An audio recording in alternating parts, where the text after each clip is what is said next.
Galerada, beleza? Vamos lá? Hoje falaremos do modelo atômico de Thomson. Lembrando que nós temos uma certa evolução aí entre um modelo e outro. O modelo que a gente tem de base agora é o modelo de 1803 de Dalton, modelo baseado na massa. Lembra o que Dalton não conseguia explicar? Dalton não conseguia de fato explicar as relações de carga, o que eram as cargas, como as cargas surgiam na natureza. Aí veio, né, 93 anos depois, então é bastante tempo a galera malhando para tentar, né, desenvolver melhor aí tecnologias e experimentos. Com isso, né, a gente pode vir para o nosso próximo modelo, que é o de Dalton. Modelo atômico de Dalton. Lembrando que Dalton, né, ele é a parte da eletricidade. Então, nós temos como base na brincadeira, né? Nós temos como base na brincadeira a eletricidade, certo? Como assim a eletricidade? A gente tem a eletricidade, né, no jogo de informação aí. Então, o que nós vamos caracterizar? Então, nós já sabemos dos fenômenos elétricos, temos a eletricidade, e que a eletricidade é gerada por uma diferença de potencial entre cargas negativas e positivas, ok? E aí nós temos a ampola, um evento chamado de ampola de Crooke, que seria as nossas lâmpadas fluorescentes antigas, aquelas grandonas que tem na casa da sua avó. Hoje quase todas são de LED praticamente, mas nós temos as mais antiguinhas. Na ampola de Crooke, o que nós temos que observar da ampola de Crooke? Podemos observar aí da ampola de Crooke que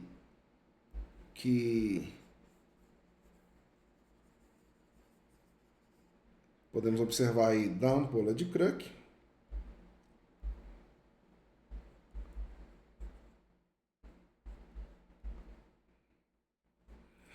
que nós temos a carga negativa e a positiva do nosso gerador de alta voltagem. E o que ela proporciona? Ela proporciona o brilho, surge a luz. Só que essa luz vai surgir quando o sistema estiver sob baixa pressão. E aí vai aparecer os raios catódicos, que saem do polo negativo e vão em direção ao polo positivo. Então, essa é a ampola de Crooke. Tá, professor. O cara inventou uma lâmpada. Beleza. Quem ficou intrigado com a natureza dessa lâmpada foi o nosso querido Thomson. E aí ele resolveu fazer 3 experimentozinhos básicos. Primeiro experimentozinho, vamos reproduzir aqui a nossa ampolazinha do negativo indo para onde? Para o positivo. Primeira coisa que eu vou fazer é observar se esse negócio tem massa. Eu vou colocar um objeto, um anteparo que pode sofrer oscilação se alguma coisa bater nele, aplicar uma força nele. Então, o que acontece é, o raio catódico vem e passa, que é luz, tecnicamente. Mas a conclusão é que o objeto gira. E eu não consigo medir a variação de massa. Eu não consigo medir a variação de massa, o ΔM, vou colocar assim, o ΔM. a variação de massa desse eletrodo. Então, o que eu posso concluir? Que isso é uma partícula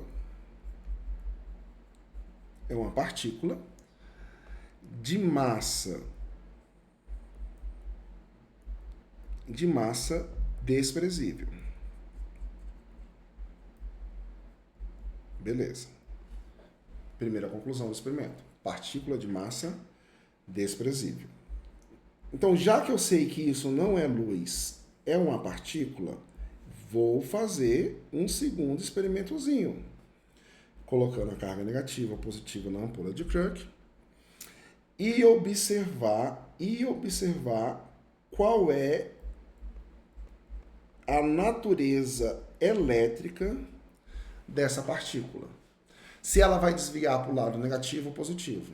Lembrando que os opostos se atraem. Então, positivo atrai negativo, negativo atrai positivo, e o negativo com negativo, repulsão, positivo com positivo, repulsão. Então, o que aconteceu nesse experimento foi que ele observou que esse raio desviou para o lado positivo. Tudo bem? Se desviou para o lado positivo, é que este raio tem carga negativa. Então, ele acabou de desvendar uma partícula de massa desprezível e carga negativa que surge a partir da eletricidade. Então, qual é a ideia dele? Ele dá um nome para essa partícula. Olha o nomezinho dela. Elétron. Então, ele prova que na natureza existe uma partícula de massa desprezível, e carga negativa. E essa partícula ele chama de elétron. Só que se existe o elétron de carga positiva, tem que existir uma contrarresposta. E aí, o que é a ideia da contrarresposta de Thomson para poder explicar a natureza da matéria?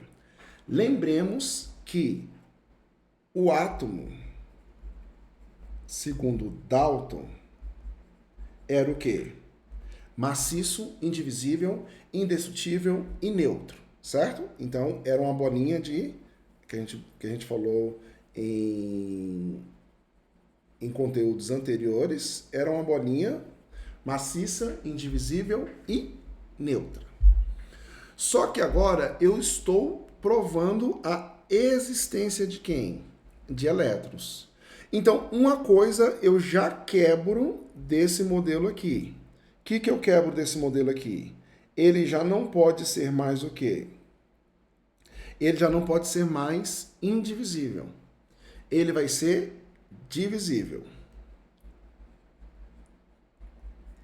Divisível em quê? Ele vai ser divisível em carga positiva, e carga negativa. Ele vai ser divisível em carga negativa. Quem é a negativa? O elétron. E vai ser positivo em carga positiva. Aí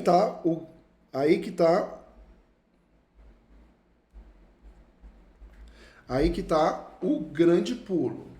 Se eu conheço o elétron que tem carga negativa e massa desprezível, essa carga positiva vai ter uma massa considerável.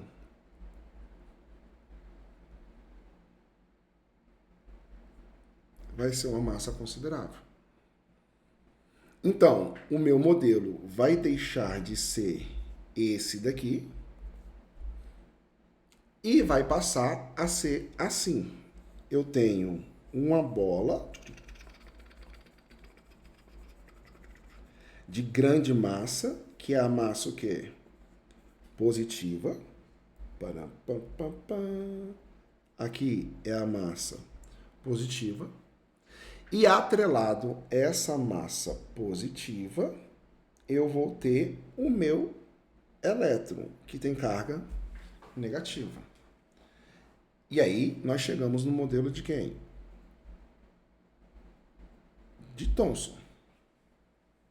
Ok? Então, a destruturação de um, reconstrução no outro. Então, na brincadeira, ele é conhecido como pudim de passas. Como assim pudim de passas? É como se fosse uma grande massa cheia de elétrons incrustados, ok? É uma sobremesa ali acho, da França que ele correlacionou.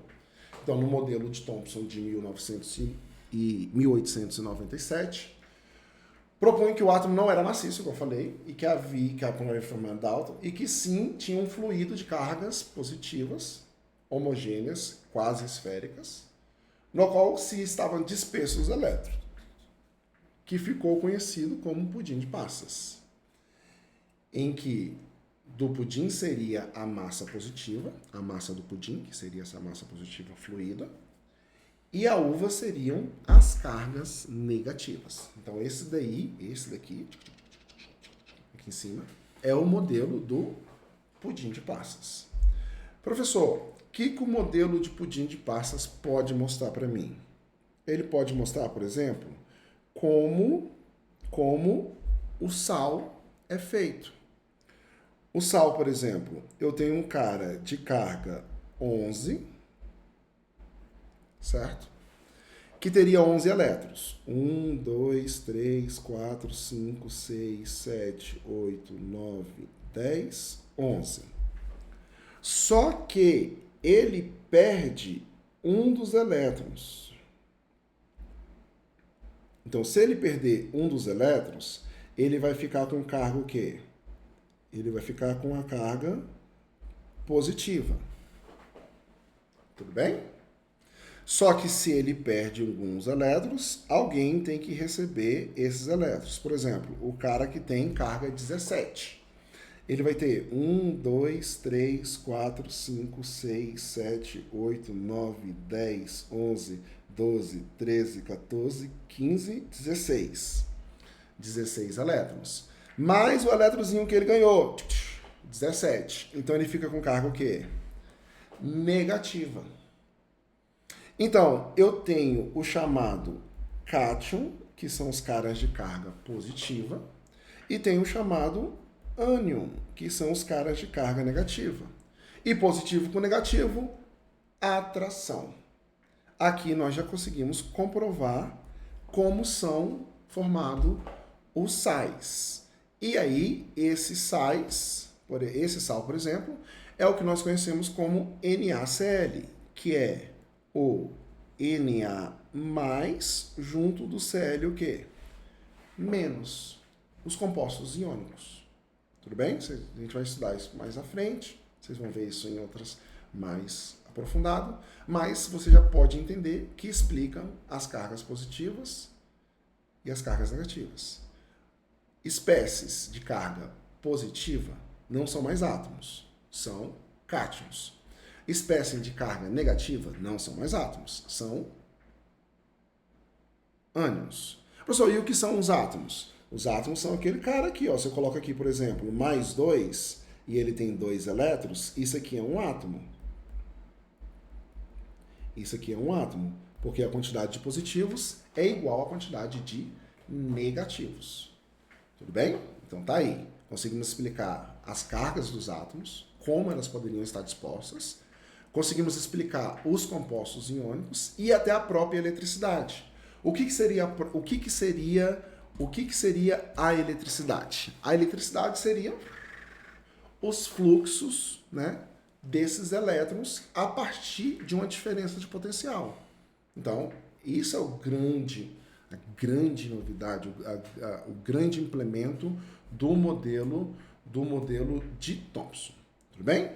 Agora, para a gente finalizar a nossa brincadeira, vamos lá para o nosso exercíciozinho sobre Thomson. Ao final do século XIX, muitos cientistas estavam interessados e intrigados no movimento, nos fenômenos observados nas ampolas de raio catódico, que são tubos de vácuo que se ligam entre duas placas, uma fonte de alta tensão. O raio catódico passa através do orifício do anodo e continua o seu percurso até a outra extremidade do tubo, onde é detectado pela fluorescência produzida ao chocar-se no revestimento especial. Pode ser observado na figura a medição da razão entre a carga e massa constituída do raio catódico, mostrando a sua identidade independente do material no cátodo, dentro da ampola. Ou seja, eu posso usar gás hélio, gás neônio, gás oxigênio, gás hidrogênio, sempre vai aparecer esse raio catódico que promove esse desvio. Qual desvio? Aí, criatura.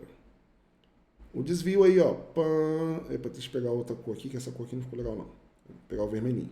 Ó. Pã. E desviou para baixo. A angulação desse desvio, eu consigo calcular a massa desse cara. Lembra que a massa era desprezível, mas ela pode ser calculada depois por outros experimentos. Sendo que eu tenho um positivo e negativo aqui, ó. E aí ele desviou para onde? Para baixo. Então, é porque tem carga o quê? Negativa. A radiação invisível detectada na ampola é constituída por ânion. Não, lembra que a gente falou? Ânion são átomos de não são espécies de carga negativa, lá naquele balanço de quando ganha e perde elétron. Então não pode ser ânion, não pode ser cátion. Cátion é quando um átomo perde elétron, ele se torna um cátion, carga positiva. Não, prótons não entra na jogada ainda. Quem foi que apareceu na brincadeira? Elétrons. E partícula alfa vai ser quando aparecer a destruição do átomo. Então, por enquanto, temos aí a comprovação do elétron no modelo de Thomson. Lembrando mais uma vez que no modelo de Thomson a gente tem a justificativa da eletricidade, a gente tem a caracterização do elétron e a gente tem também a caracterização das espécies de carga positiva e das espécies de carga negativa. Tudo bem? Então, isso já vai avançando mais os nossos modelos. Então, agora já estamos na evolução dos modelos. Espero que você tenha compreendido e vamos continuar nossa jornada aí dentro da química. Um abraço e até mais!